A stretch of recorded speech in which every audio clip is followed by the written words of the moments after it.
Silakan. Mari kita awali dengan Ya, basmalah bersama. Bismillahirrahmanirrahim. Jadi di sini, Silakan, lanjutkan. Bismillahirrahmanirrahim. Ya, di sini saya mempresentasikan bahasa Indonesia itu tentang cerpen atau cerita pendek.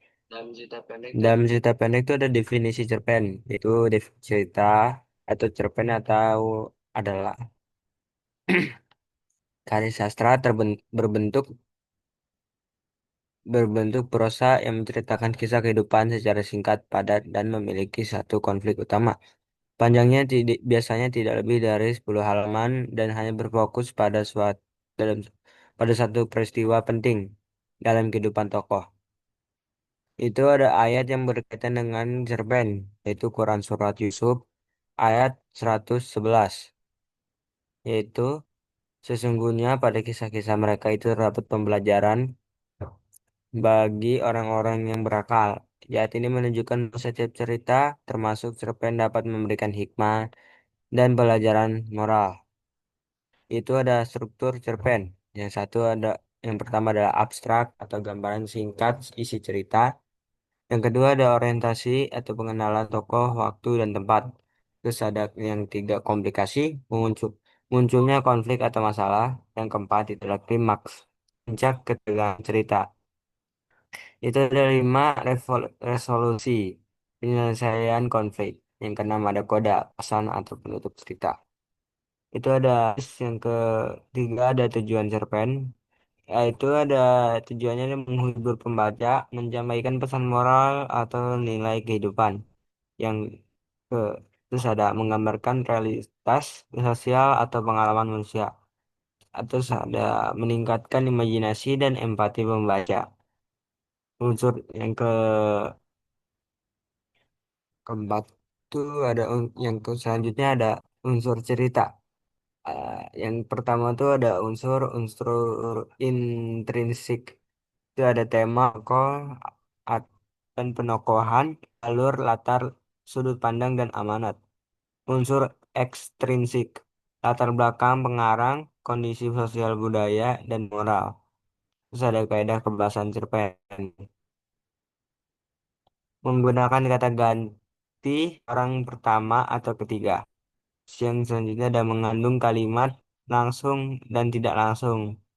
Yang ketiga menggunakan kata kerja aksi dan deskriptif. Yang selanjutnya ada banyak memakai kata sifat untuk menggambarkan tokoh atau suasana. Yang berikutnya ada ciri-ciri cerpen, yaitu ada cerita singkat dan padat, tokohnya terbatas, alur tunggal atau alur tunggal dan fokus pada satu masalah, waktu dan tempat terbatas, memberi kesan mendalam kepada pembaca. Perbedaan cerpen ideal dan cerpen mini. Cerpen ideal panjangnya 3 sampai 10 halaman, konflik kompleks, tokoh lebih dari satu, makna mendalam. Kalau cerpen mini itu kurang dari 1 halaman, konflik sederhana, biasanya satu tokoh dan kesan cepat. Contoh cerpen singkat, seperti itu ada contohnya, itu judulnya Sepotong Roti di Pagi Hari. Seorang anak kecil memberi roti terakhirnya pada pengemis tua. Keesokan harinya ia menemukan pekerjaan karena kebaikannya itu. Cerita ini mengajarkan bahwa kebaikan sekecil apapun akan kembali kepada pelakunya. Simpulannya, cerpen adalah karya sastra singkat yang memiliki pesan dan makna mendalam, mengandung unsur cerita lengkap namun disajikan secara padat. Eh, Cerpen dapat menjadi media pembelajaran moral, sosial, dan nilai kemanusiaan. The end. Sudah, Ustaz.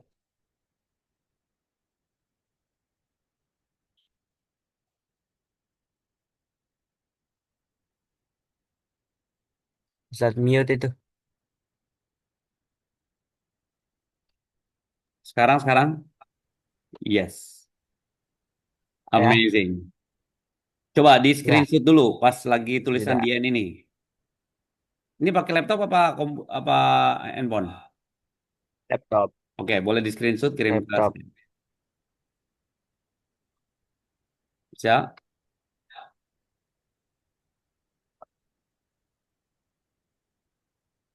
Screennya gimana, Sat? Ya screenshot, screenshot.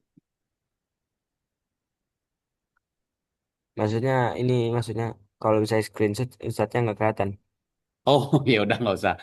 Ya udah, kamu tampilannya berarti ini ya, apa? Iya, Ya PPT. wes wes, nggak apa. Top screen berarti ya. Ya udah, oke boleh. Ah, gini, em, di sana ada cerpen tuh ada nilai-nilai kehidupan. Apa saja nilai kehidupan yang ada di dalam cerpen? Berkaitan dengan apa? Misalnya moral. Apalagi Iya. di dalam Ada cerpen tuh pasti moral, ada ada amanatnya. kesan Amanat itu mendalam, gimana? ada kesan yang mendalam. Ya, kesan yang mendalam itu kita simpulkan dalam cerpen itu amanat. Nah, dalam apa Hmm, namanya? Kata lainnya nilai kehidupan. Ada nggak presentasinya di situ nilai kehidupan? Yang satu diantaranya ada nilai moral. ada. Jadi dalam pesan di setiap cerpen itu pasti ada pesan atau amanat. Nah, itu berkaitan dengan moral satu. Apalagi? Boleh di-spill? Pendidikan, sosial, Ya, betul. ya kan? Kebudayaan, Kebudayaan, apalagi? kebudayaan nasional. Nasionalisme, ya. Pendidikan nasional budaya, ya kan? Kaitan dengan sosial sama moral, ya. Nah, eh Ya, Ustadz pernah storytelling nggak di kelas kamu waktu itu R3? pernah. Apa judulnya?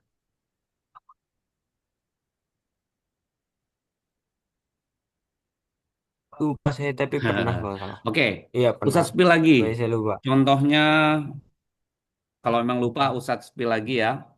Mungkin Ustadz storytellingkan lagi. Tengkorak yang banyak bicara, mimpi sang raja, Oh iya, dan ah dan satu lagi apa? Raja yang bengis. Yang mana yang udah Ustadz sampaikan di kelas R3 waktu itu? tengkorak Tengkorak yang banyak bicara. yang Betul iya. ya? Boleh sedikit di-spill. Masih ingat nggak kamu isinya itu apa sih? Tengkorak yang banyak bicara itu Di pesannya dalam. apa?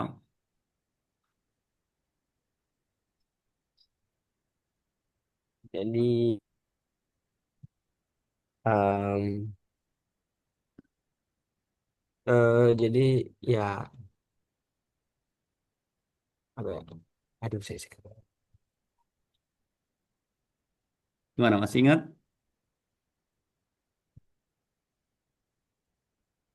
udah lupa ya Sat. Kenapa? Aduh sakit banget. Udah lupa saya. Tapi waktu itu pernah Ya ngasih udah, tahu nggak Sat. apa-apa. Sat. Perlu nggak Ustadz sampaikan lagi biar sedikit nyambung trailernya kali ya, biar ketahuan ini kira-kira dia masuk ke nilai Boleh kehidupan boleh boleh. apa? Gimana?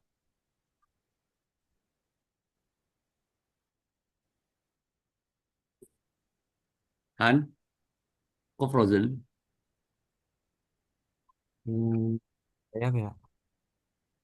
Oke ya. Ya, Apakah suara saya terdengar? Oke, good. dengar dengar. Ya, jadi gini Han. eh Ustadz sampaikan lagi ya. Judulnya adalah Tengkorak yang Banyak Bicara. Alkisah terdapatlah seorang musafir. Farhan tahu musafir?